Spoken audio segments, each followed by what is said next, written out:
Bismillahirrahmanirrahim. Assalamualaikum warahmatullahi wabarakatuh. Pertama-tama yang saya hormati Bapak dosen pengampu mata kuliah Psikologi Sosial bagi Kesos, Bapak Dr. Usman Nur, SAG, MAG. Perkenalkan, nama saya Siti Rahma dengan NIM 50900122097. Baik, langsung saja saya akan memaparkan materi hasil dari diskusi kelompok saya, kelompok 4, dengan judul Peranan lingkungan terhadap individu, konflik dan interaksi sosial. Yang pertama, konsep lingkungan sosial.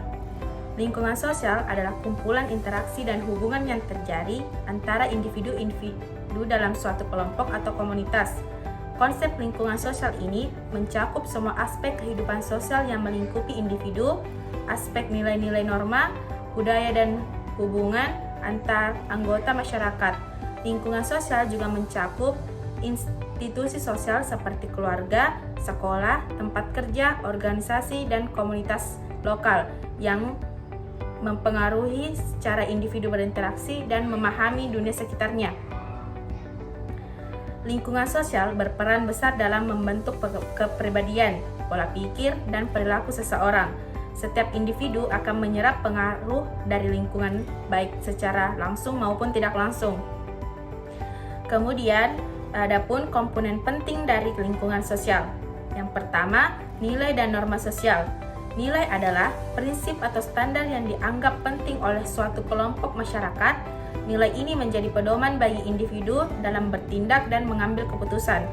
Norma adalah aturan-aturan yang tertulis yang mengatur bagaimana individu harus berperilaku dalam situasi tertentu.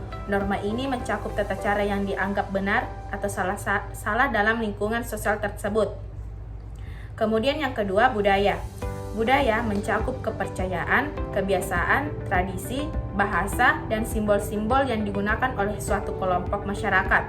Budaya membentuk cara berpikir dan bertindak individu dalam suatu lingkungan sosial.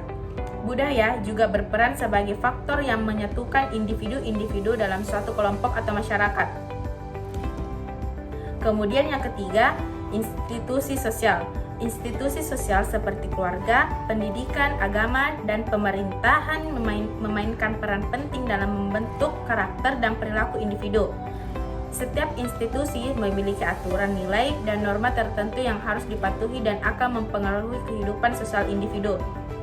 Kemudian yang keempat, kelompok sosial. Kelompok sosial adalah kumpulan individu yang berinteraksi dan memiliki tujuan atau minat yang sama. Contohnya adalah keluarga, teman sebaya, komunitas, sekolah, atau kelompok kerja.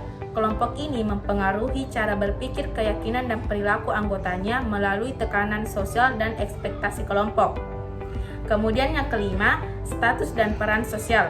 Status sosial adalah posisi atau kedudukan seseorang dalam lingkungan sosial seperti status ekonomi, pendidikan, atau pekerjaan. Kemudian peran sosial adalah perilaku yang diharapkan dari seseorang sesuai dengan status sosialnya. Lingkungan sosial mengarahkan individu untuk memenuhi peran ini sesuai ekspektasi masyarakat. Kemudian yang terakhir, dinamika sosial.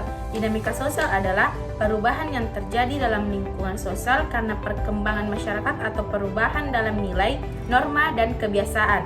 Perubahan ini mempengaruhi cara individu berinteraksi dan beradaptasi dengan lingkungan mereka. Kemudian adapun konsep lingkungan sosial adalah tempat berlangsungnya interaksi sosial antara nilai dan norma yang sudah mapan. Lingkungan sosial juga merupakan tempat di mana sekelompok orang merasa sebagai anggotanya. Kemudian, lingkungan sosial adalah keseluruhan elemen sosial yang mempengaruhi kehidupan individu atau kelompok. Lingkungan sosial membentuk kerangka sosial yang melingkupi individu serta memberikan pedoman norma dan nilai yang harus diikuti agar individu bisa hidup selaras dan dalam masyarakat. Baik, mungkin hanya itu yang dapat saya sampaikan. Lebih dan kurangnya mohon dimaafkan. Wassalamualaikum warahmatullahi wabarakatuh.